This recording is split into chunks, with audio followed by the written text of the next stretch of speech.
Hello! This is HookedByHappenstance. I'm Kendra, and it is time for episode number 3 of Fairly Prepared. Now, Fairly Prepared is the new series I have started this year to help myself prepare for my county fair. I have a little problem, which is that I frequently end up rushing right before the fair because I like to enter a large number of categories of our county fair. I really have no good explanation for why I do it, but I do, and so I need to just prepare for it so it doesn't become a scramble at the end, because I always end up scrambling at the end to just like help all of the projects that my family has going to the fair, because it all adds up to be a lot with the 5 of us. So I'm trying to check in several times a month right now on my progress on my projects, show you where I'm at. Most of the time, the things I'll show you will not be finished, but as they get finished, I'll just be checking them off the list, and hopefully by July, when it's time for the fair, I will be prepared instead of fairly prepared, which is what I am right now. So I went ahead and I wrote down all of the things that I wanted to complete right here in my little journal-y thing. You know, one day I did this instead of working on a project because making a fun colored journal page seemed like much better use of my time.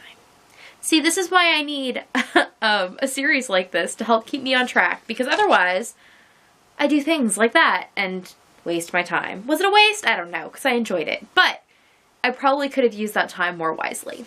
So let's take a look and see where we're at. Last time I talked to you, we talked about the pillowcase category. I have made no further progress on that. That's the black and silver like lace thing that's Star Wars themed that I'm working on. I haven't touched that any further. Also on tote bag and purse, I think I have the item I'm going to use. I don't want to share it just yet, but I made myself a copy of one of the mystery bags that went out this last month, and I really like it.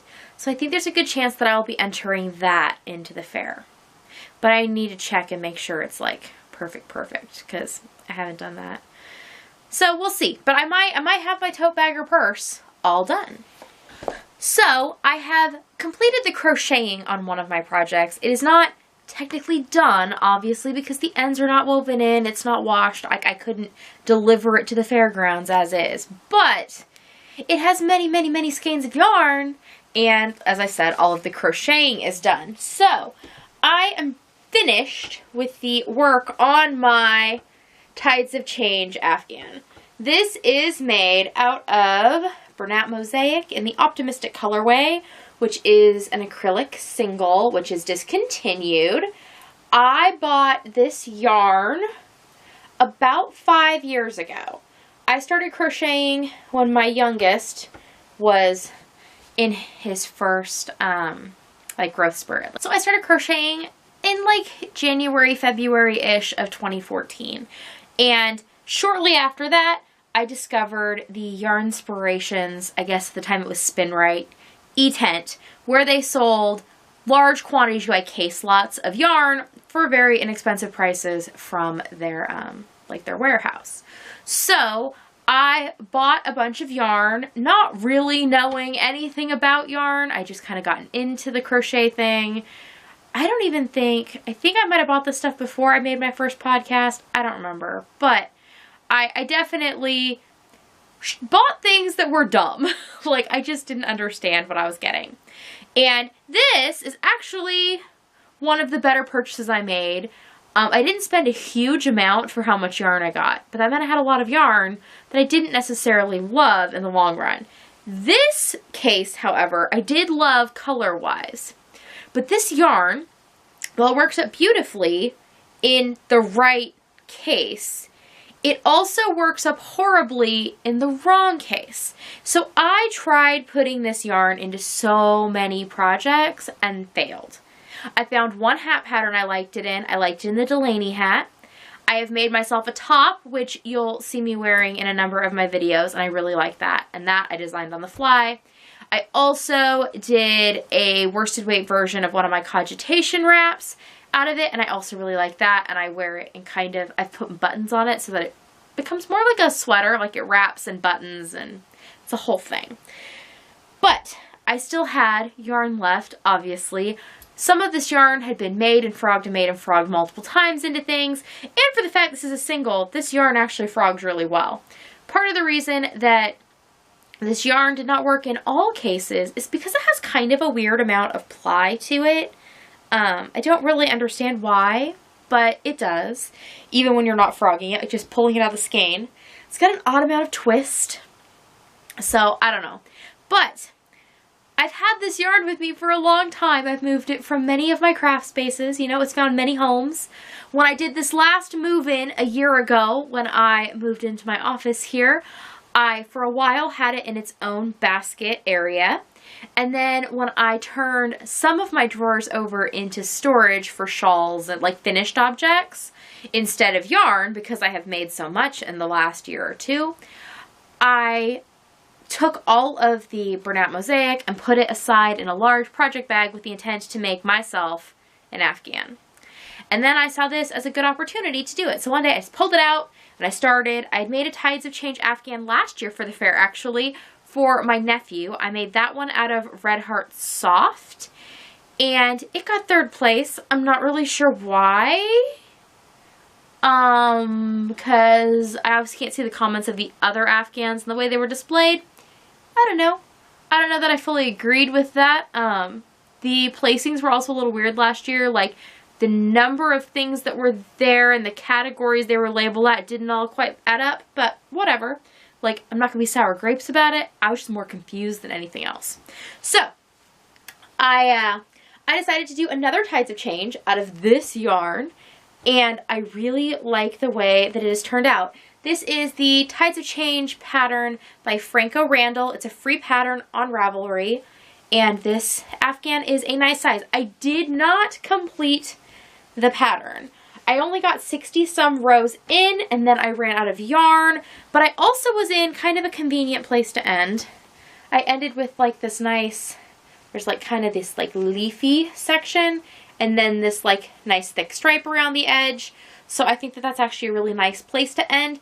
Then there's like a lace section after it, which, if I remember correctly from my last one that I made, is part of where the potential like not laying completely flat issues that I had with the other one kind of came into play. But this lays fairly flat, I think. I obviously need to wash it and weave in ends and stuff, and then I will know for sure. But it's big and it's cozy and it's all mine. So I'm looking forward to getting to use this. And I'm looking forward to being able to check large Afghan off my list. However, I need to weave in the ends before I can do that, so y'all will probably see this at least one more time. Maybe I'll take a picture of it all laid out once the ends are woven in, and then you can like fully see it in all of its glory instead of just the little bit I can get onto the camera screen, because it's big. The next thing I am working on is a baby Afghan, which I am calling my Astropop blanket. This is its current state. I forget where I was at last time I showed it to you. It might not have been much further than this. I've added in, I'm starting in on another orange segment, and then there will be another yellow, I think. I forget how many yarns I have. I have them all in a container pulled aside. But we're getting there, and then this will be ready. I still haven't decided if I'm going to do an edging. I think there's a good chance I will do some sort of edging. I just haven't quite worked out which edging choice I want to do, but I am also working it up with the edge looking nice and clean enough that I could leave it like this if I wanted, but I think I want a little something extra. So we'll see when that is all done. I've not put a lot of time or energy into that one, but I put a row or two in. Next up is my tablecloth. I worked on this a bunch when I was at my craft show for Tulip Festival at the end of April. I was gifted a large number of these little balls of yarn from Carla. It's Yarn and Colors yarn. These came in, I think, those little box of crochet boxes is where most of these came from, in different kits. But she sent me like a whole box, or like a whole Ziploc bag, and then like some other little ones. So I decided that I was going to make like a rainbowy tablecloth in a mandala style, and I was going to make it up on the fly, and I have been.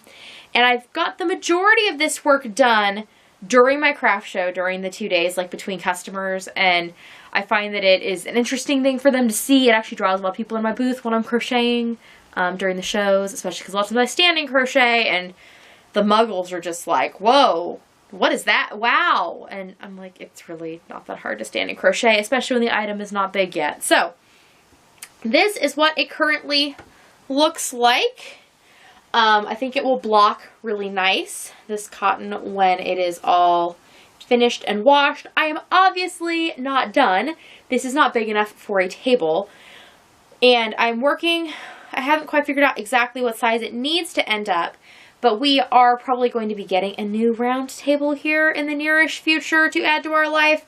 And my plan is that when this is done, post-fair, that is where it will go. So I'm trying to make it like super fun and functional for my actual life, not just making things so I can enter them in the fair. But I have more yarn, but I'm getting to where those little balls don't go very far on the cloth. And while I have some like lace sections, I also am trying not to make it too lacy because I don't find that to be super functional for an actual tablecloth. And ugh, look at all the ends. So many ends when you do a stripe pattern like this. And I didn't want to work over them because I didn't want to muddy the colors. So I'll have my work cut out for me. They're a bit of a rat's nest right now. But this project is just so cheerful. And I'm really looking forward to the finished product because I think it will be cheerful. But I just need to figure out what I'm going to do as far as the yarn is concerned. I did even look into buying some more of the yarn. It's very inexpensive, but it comes from overseas. So shipping is a bit, and I also would just I'd only want to place one order, so I need to know what I would need and if that's the route I want to go. So I'm still thinking on that, how this is all going to work out. I really just need to put all the yarn I have into it and then make a decision. But again, this has moved from the front of my mind to the back as I'm just thinking about where I want to go with it and what I want to do next. Because since I am designing this as I go, I'm picking stitch patterns and like the way to do it and whatever. I'm just doing it, as it comes to me.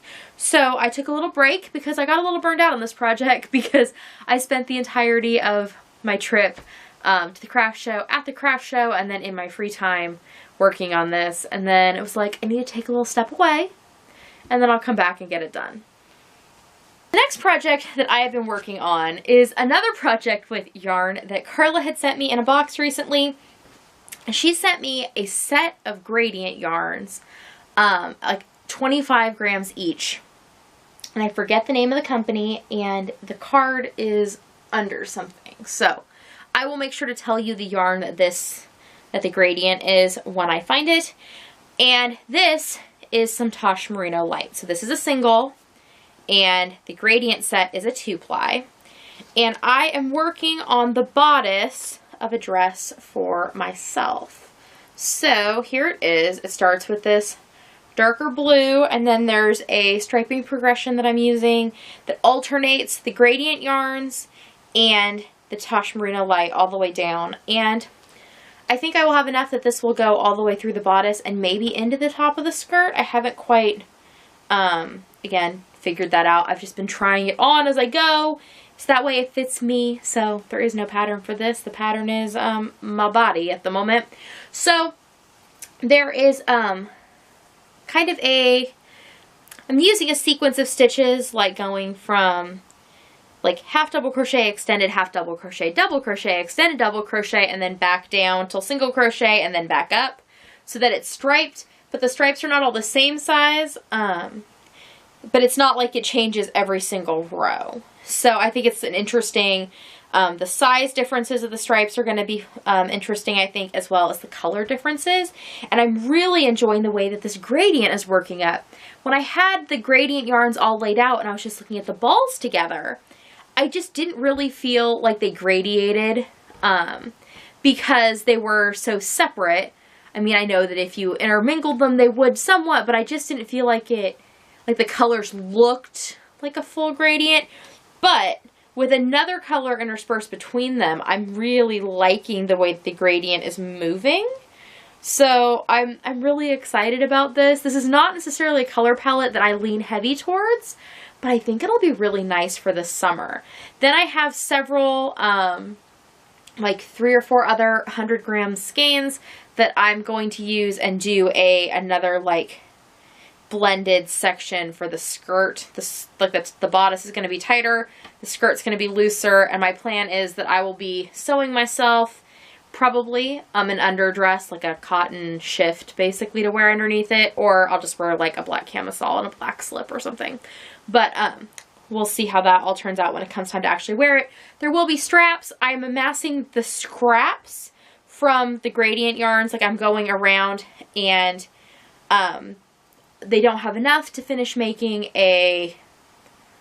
their final stripe, and so I just cut it wherever I need to, and then I end up with some small balls of varying sizes, and I also have 2 of the, I forget what they're called, the little, mini skeins that Madeline Tosh makes. There were 2 that came with this skein of Tosh Merino Light. There's 2 of the mini skeins of it that match, kind of.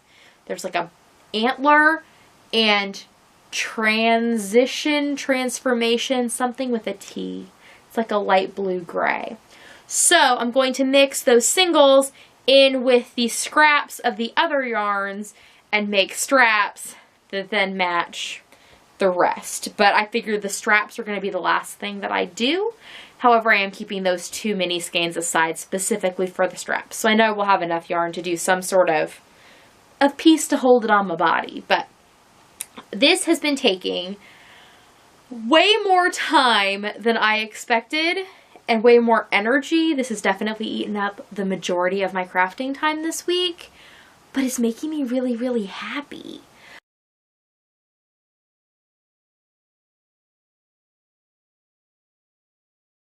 So the dark purple and the light purple are both Knit Picks Glossy DK, and I had 3 50-gram skeins of each of those. So 300 grams total of the Knit Picks.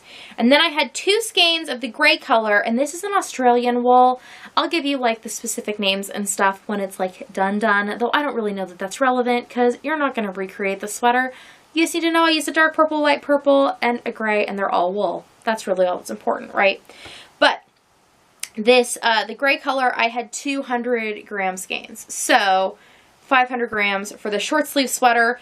Basically, the yarn that I had on hand is what determined the length of the bodice and the sleeves. I might have made longer sleeves if I had more yarn, but I actually really, really like the way that this all fit. So the yoke has kind of a laciness to it. You can see it when it's physically on me, and I really like it. And then I went ahead and did striping, and the stripes are not all the same width. They get progressively, the gray stripe at least, gets progressively thinner as it moves down the body. And then I finished it off with some of the dark purple to kind of tie it in.